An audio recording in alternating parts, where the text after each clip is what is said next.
My name is Chawnte Kiana Randall. I am currently 43. I am originally from Columbia, Maryland. I'm a real deep science nerd. I like pick your own ending adventures, if y'all remember those from back in the day when we were young. Um, and actually, sometimes, even though I'm such an extrovert, sometimes I like to sit down and just be quiet and have peace. People wouldn't believe that about me because I'm always on the go. I'm always doing something.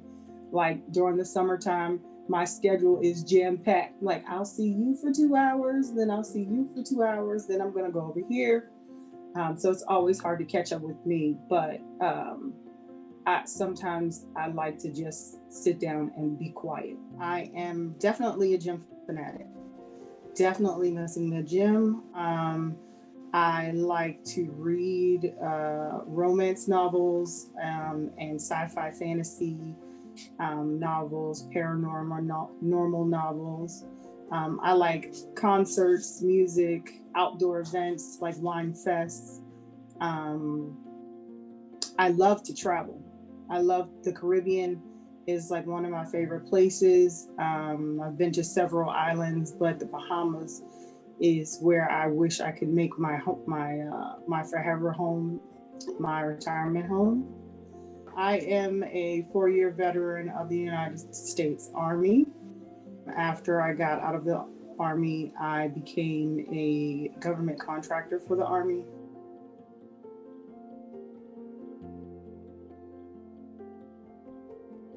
I am the very proud mother of a 22-year-old college graduate. My daughter has recently graduated from Rochester Institute of Technology. Her picture is behind me as one of her graduation pictures. She really is the motivation and the joy of my life. After I got my metastatic diagnosis, I made it one of my goals to make sure that I would make it to see her graduate college. Unfortunately, COVID came, so we got to see it virtually, but I made it. Um, she's a pretty awesome individual. She loves gardening. She teaches me new stuff every day. She cooks amazing. Um, she also likes to read and listen to audiobooks and podcasts too. I think, like I said, she's my main motivation. She's my main um, focus most of the time. I do focus on myself. I often forget self care sometimes and have to be reminded, but I want to make sure that I'm here for her and to see what amazing things she does in the world when she gets a job and does the things that she plans to do. I want to make sure that I'm there to applaud her and to see those amazing things come true.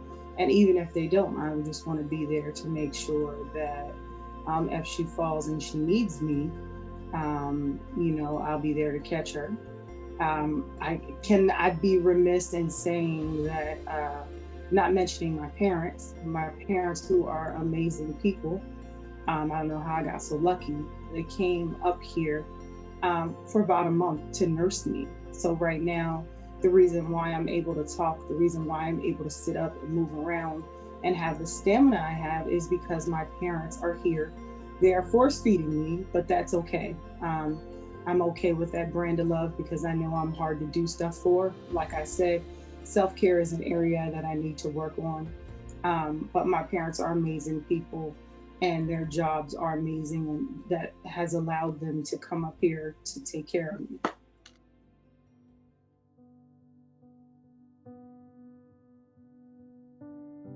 I'm what's called an early stager. I was initially diagnosed in October of 2017.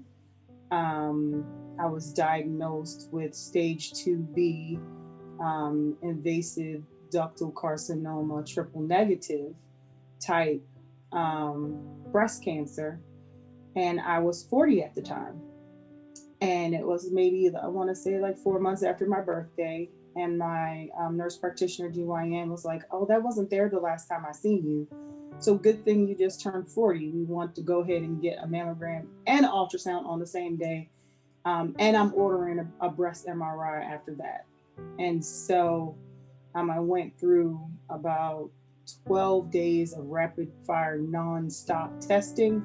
I was driving all over Baltimore for an appointment because apparently people only do biopsies on Wednesdays here in Baltimore. And so the diagnosis came back on October the 12th, as confirmed as cancer. During this time, it was just me. I was single. My daughter was at school. My parents don't live in the state of Maryland, so they live in Arkansas. No one was here but me. And so I took that time because I was in the military. I guess when there's times of crisis for me, I tend to like buckle down and try to look at it logically and not emotionally, and say, hey, make all of these decisions of what you want. So by the time I got the confirmation, I knew what to tell the oncologist, the breast surgeon, and the plastic surgeon. I wanted to have a double mastectomy. I had gone to a support group like within a week of my diagnosis. My nurse practitioner found me a local support group, and I listened to the ladies, and I made my decision based on listening to their stories. They didn't know that I made my decision listening to their stories, but I listened to their stories, and I kind of thought and made the decision myself. I wanted a double mastectomy, followed by implant reconstruction without nipples. And so I went about, waiting, because after you get the diagnosis, the waiting for the surgery that you're going to have is almost torturous. So we waited until November the 22nd to have a double mastectomy, which was like 2 days before Thanksgiving, 3 days before Thanksgiving. And so I had the surgery. Of course, my parents, as soon as I told them I had breast cancer, they were here within 3 days. So they were here for the duration of the time. And we had our first Thanksgiving together that we've had in years. Because, when you have a double mastectomy, you can't move your arms above your head. So you kind of like have what's called T-Rex arms. So literally you need somebody to wash your hair, wipe your butt, wash you in the shower, help you change your drains. You're basically like a kid, pretty much after the surgery. So even almost an infant. And so after that surgery, we got a call on. Well, she told my family after the mastectomy that the margins were clear, and there was no lymph node involvement. So we went. So when she called on Thanksgiving to give us the news that, yeah, there was no lymph node involvement and all margins were clear, they got everything. There was a celebration on Thanksgiving morning. She was like, yeah, I figured you want to know on Thanksgiving morning. That's the best thing to hear about. And I was like, yes, definitely.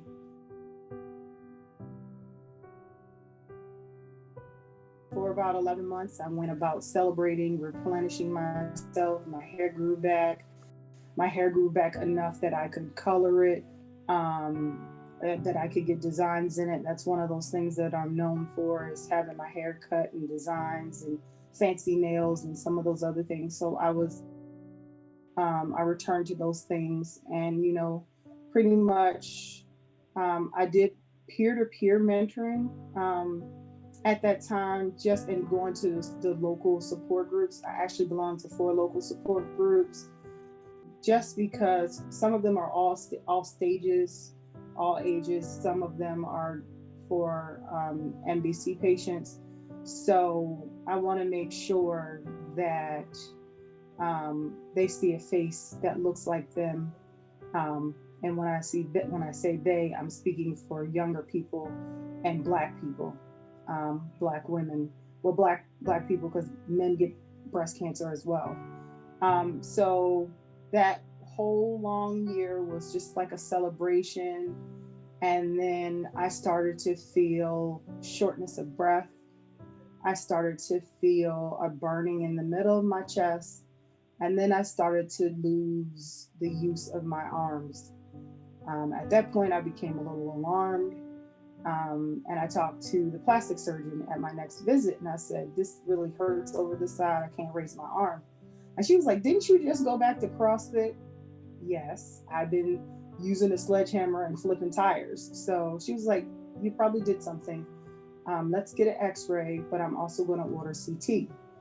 Of course, she'd seen this before, doing what she does in her career. And so she ended up calling me around 6 p.m. that evening, and she said, "It's a lesion on your sternum. So I've already called your oncologist and your breast surgeon, and they will get in contact with you tomorrow to schedule an appointment." And so when I went into the breast surgeon's office, my question was, what am I going to tell my daughter? It wasn't a blame. It wasn't fault, because when I told this woman, like, my breasts were huge. I was the last thing I said to her before I got my anesthesia. I was like, "I have side boob, under boob, over boob, down boob. I have breast tissue everywhere. Please don't leave any. Please get it all." And she did exactly what I asked for, to the point where it was like cavernous on the right side. Like, it was definitely a difference um, in the fat that was left on one side to the other. And she said, "I don't know. You're probably going to tell her the same thing you told her the first time, and you're going to get through this." And that was how I started my metastatic breast cancer journey. Um, I have since become an advocate for several organizations, helping young women cope, of all stages. And it's become my passion to help with health disparities. Because, like I said, when I was diagnosed and I went to those support groups, there was no one like me, not even close in age and not even close in race. And so it tends to be a turnoff, and people don't use those support groups, which could be very, very helpful.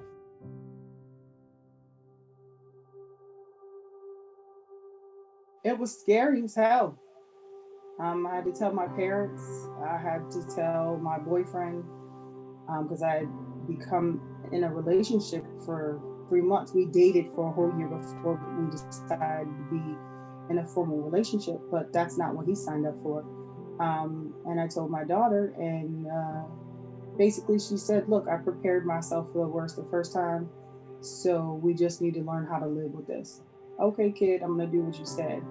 I cried a little bit, but not a lot. It's probably because I was diagnosed on a in April of 2019, um, and about 4 days later, that same week, there was a metastatic breast cancer conference held by a specific nonprofit. And there's nothing like being in a room with 300 women who are living the same as you, men and women who are living the same as you, and seeing that they're living for 17 years, 10 years, 3 years, 5 years. Even the newly diagnosed, we learned to bond with one another. We learned to suck up the scientific information, and get the information on research. We learned about apps. We were able to learn so many things that it kind of really revolutionized my whole mind, um, about my diagnosis. So I didn't have a whole lot of time to really be doom and gloom. It was about 2 days, and it was in Philly, and it seemed like it was destined. And I told my best friends who happened to live in Philly, and they're like, "Oh no, we're coming with you. We're gonna take off. We're going with you." And so it was such, a great experience for myself and them to understand what my diagnosis was really about and how I could live with it as long as possible.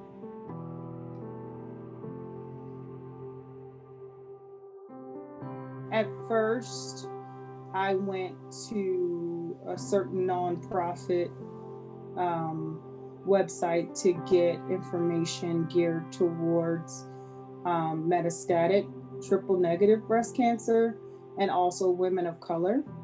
And then I also went to local support groups because they gave me a lot of information that I didn't know what in the world was. They were like, ask for this test, ask for that. And then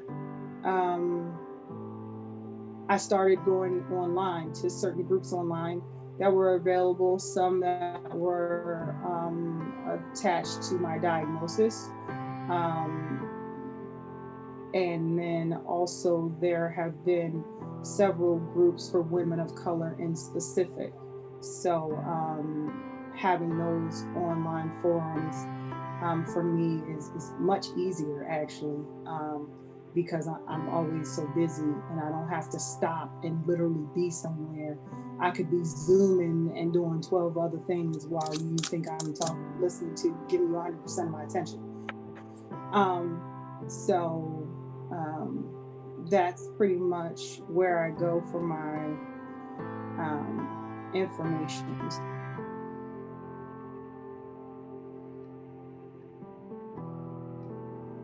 It's been the lack of mobility.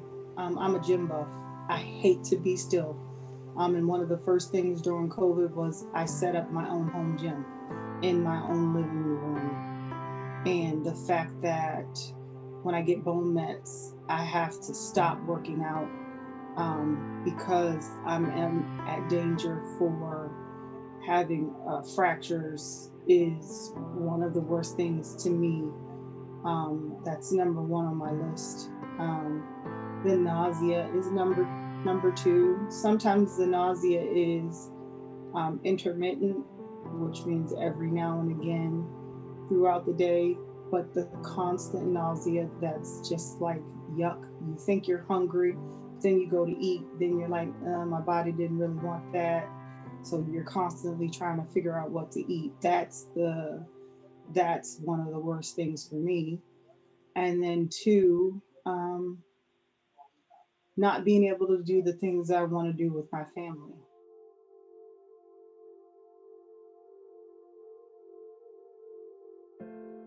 My daughter brings me joy. She is the joy of my life. I've been the joy of my life since she was born. So that's one joy. I take immense joy in my dog, even though he's in the kennel right now. I had looked around desperately for about a year trying to adopt a puppy before the pandemic. Who adopts puppies in pandemic? There was nothing available. I was willing to take any kind of dog. But my friend saw my need for an emotional companion. So I have great joy walking him and him being in the house. And he kind of knows when I don't feel good. So he'll come and just, lay his head on me and try to give me those mommy kisses that I tolerate, but I don't like them in the mouth part. We can do on the cheek or something like that. So that's another thing that brings me joy. And then music. Sometimes I will just turn off the light. I have a portable speaker that has like waves of lights and colors, like I'm a DJ. So I could do it in the bathroom. I could do it in my room when I'm cleaning. And I just turn on music and everything else is silent. And sometimes I'll be in here all day, not saying a word and just happy and content with listening to music.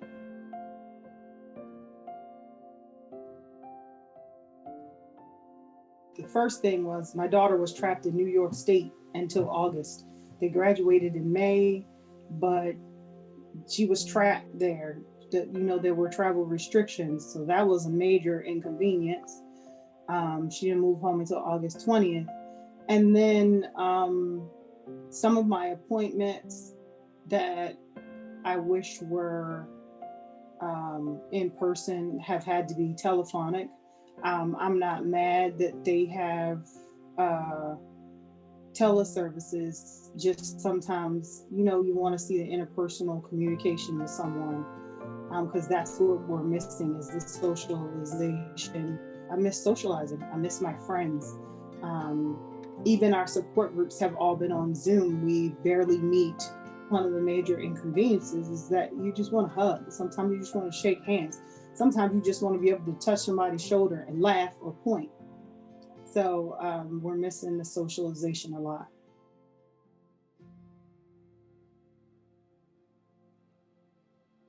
I don't look like I have metastatic breast cancer. Um, I want people to see themselves when they see me.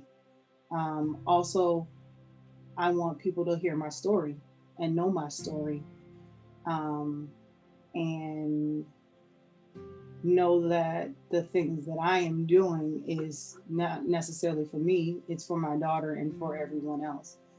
Um, when I ask for more money for research, they know it's for them. When I'm lobbying on Capitol Hill to get a certain law passed that will help metastatic breast cancer patients get access to medical care sooner, um, I'm doing that for them. Um, so it's about sharing my story and leaving a legacy, pretty much, and also representation. We deserve the same innovative treatments, um, and awareness that early stage breast cancer gets. We're often put to the side during Breast Cancer Awareness Month. We are still thriving and hoping to live just as long as anyone else, and we deserve the same type of fervor and excitement about doing research that could cure us and help us. And when I say us, I mean people with NBC.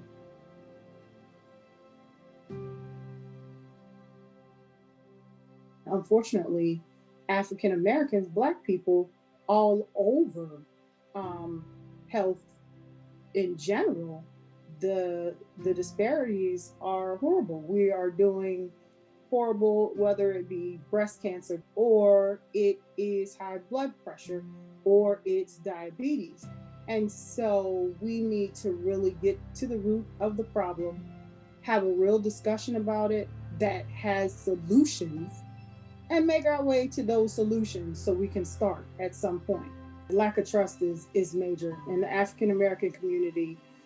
We do go a lot by word of mouth.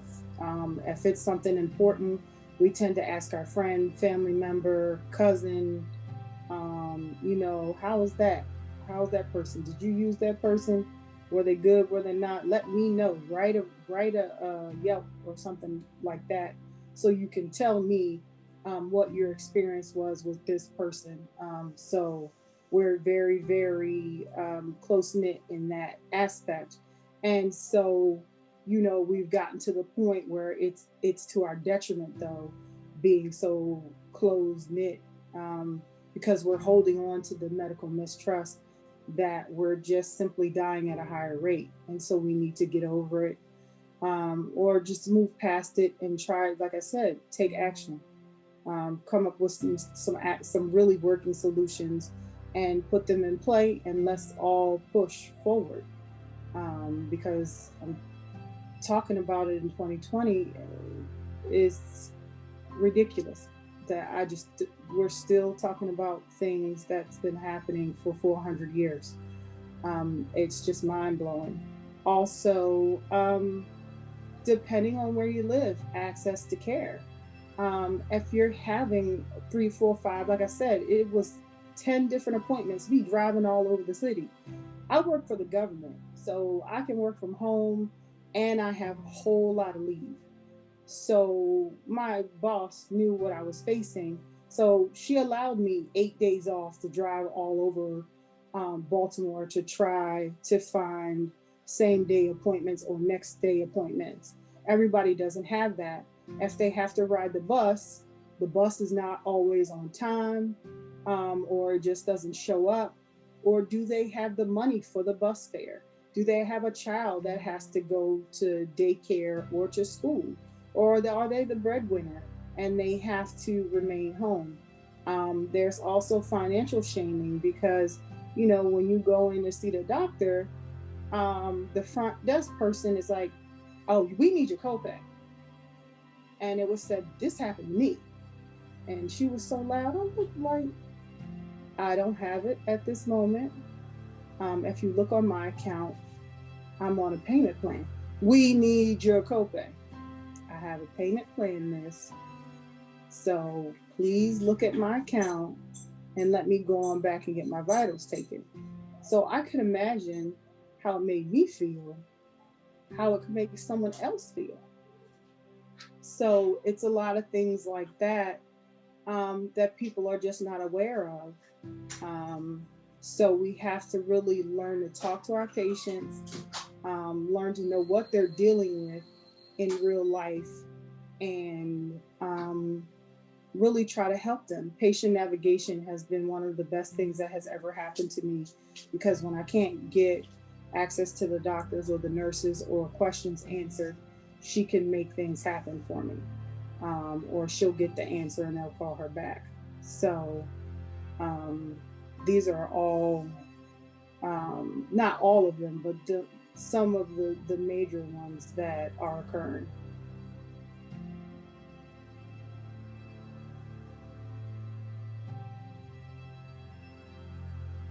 I definitely think having an open dialogue is necessary. Y'all don't have to be besties, although I do like a doctor with a good bedside manner. When I saw my oncologist after I hadn't seen her for so long, my scan was clear, and so my scan came out clear, and so we celebrated because we couldn't hug. We gave each other an elbow bump. So have an open relationship with your medical team is definitely one of the things that will almost make or break your treatment.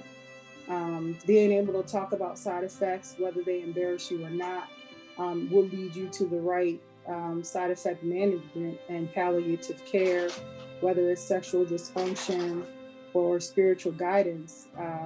There are a lot of different things that are available for patients if you talk to your provider about it openly.